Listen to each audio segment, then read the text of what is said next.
এই যে আমার ভিসা। আপনার ভিসা পাওয়ার পরে ফার্স্ট রিঅ্যাকশনটা কি ছিল? ভিসা পাওয়ার পরে আপু ফার্স্ট রিয়াকশনটা ছিল যে মানে আসলে সত্যি কি হয়ে গেছে, কারণ জানুয়ারি 6-এ আমার সাবমিশন ছিল অ্যান্ড আমার ইন্টারভিউ হচ্ছে 2 মার্চ, সরি সাবমিশন ছিল 2 মার্চে, ইন্টারভিউ হচ্ছে এপ্রিলের 7 তারিখে।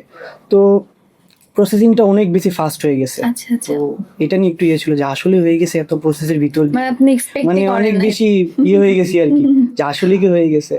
তো আমি খুশি অনেক বেশি। আলহামদুলিল্লাহ। আপনার আমাদের মাধ্যমে যারা ভিসা করবে তাদের উদ্দেশ্যে যদি আপনি কিছু একটু বলতেন নিজের এক্সপেরিয়েন্স থেকে। আমি যদি নিজের পয়েন্ট অফ ভিউ থেকে বলি, তো অনেক স্টুডেন্ট হচ্ছে কি সব দায়িত্বটা এজেন্সির উপরে চাপায়া দেয়। তো এই জিনিসটা করা যাবে না।